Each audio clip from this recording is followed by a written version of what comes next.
Okay, so to create this little bunny, it's not really difficult. All you need to do is we're going to be in the create module.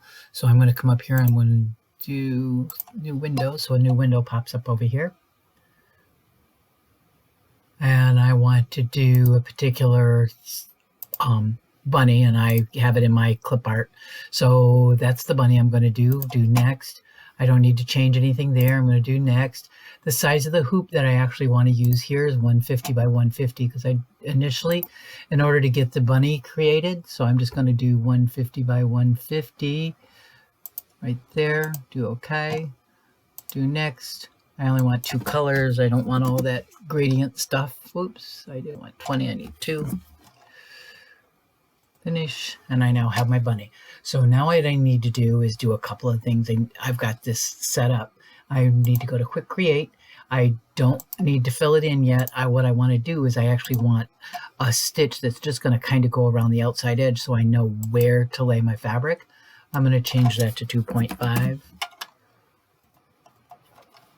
Quick stitch, pick on the bunny, do OK. So now I have that. Now I need to do a stitch that's going to kind of hold all my fabric together because remember we're going to use like 4 layers of flannel and plus your backing fabric. So to do that I need to change my hoop. So I'm going to come up here and I'm going to change my hoop and I'm going to go to the 200 by 200 hoop. Boom, do OK. And you notice my drawing also increased, and I'm just going to hide that because I don't really need it. I'm going to go to view and I'm going to hide the drawing. I now have it gone. So I'm going to come over here to quick create and I'm going to create that. I already have this one created, but I'm going to create that stitch that's going along the outside edge. And I want to change that to a basting stitch. So I'm going to do 6, do OK. I'm going to use the shape, and then I'm just going to make and fill this up all the way up into the edges because I only want to hold my fabric together. I don't want it to really be close to my bunny. So I got that done. Now I want to insert a color change. So I'm going to click on the bunny. I'm going to hit color change. And I'm going to pick on a pink. It doesn't really matter. It's just something so it stays different. Now everything else from this point forward is going to be in pink. But now I need to do the motif fill. So I can actually come up here to running stitch. I'm going to do a right mouse. I'm going to do a copy. I'm going to come down here. I'm going to do a right mouse. I'm going to do a paste. And I now have that same thing, but I need to make some changes. So I'm going to hit running stitch, or right mouse on the new running stitch. Come down to properties. I'm going to change this to now being a motif fill.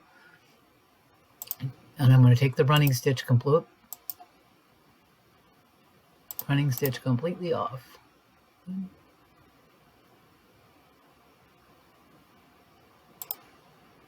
No border line. All right, so I went in here to motif 1, group, universal, category, chenille style 1. I'm not making any other changes. I'm going to do OK. And now it's now changed it, but I don't like the angle of that. So I can do a right mouse button, and I should come in, do right mouse button twice.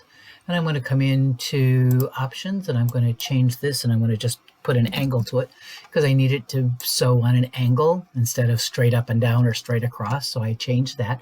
So you notice I now have all these stitches. Now I can change some things about this, but I'm not going to. We're just going to leave it like that. Now I need to insert a stop here. So I'm going to do a right mouse and I'm going to do a stop. That's so that the sewing actually stops and gives me a kind of I can take a breath. Now I'm going to create a stitch that's going to go all the way around here. Now initially I had started to cut all that when I was sewing it out and decided I didn't like doing that. I waited until the end.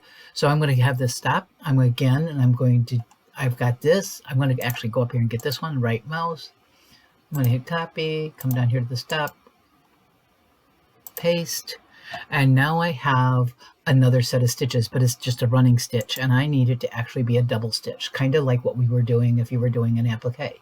So I'm going to do properties. I'm going to change that from a running stitch to a double stitch, and that's set pretty good. We're going to do OK.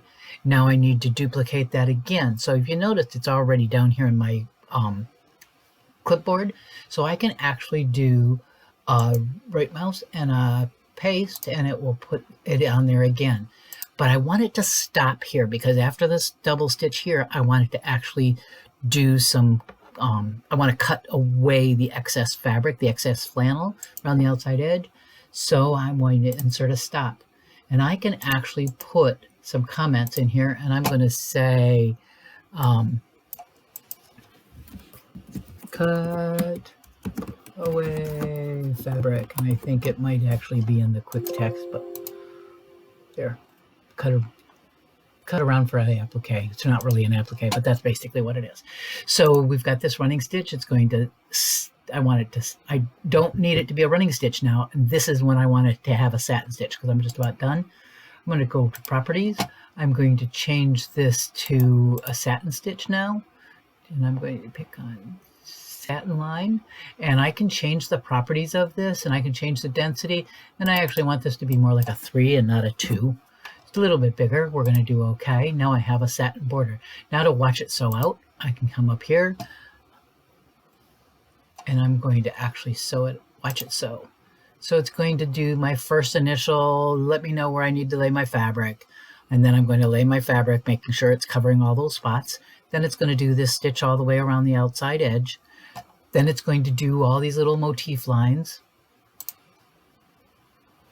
I'm going to sew that in place.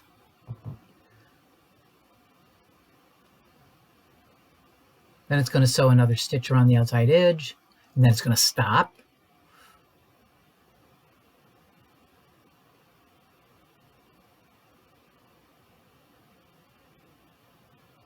Stop, and I'm going to cut away the fabric.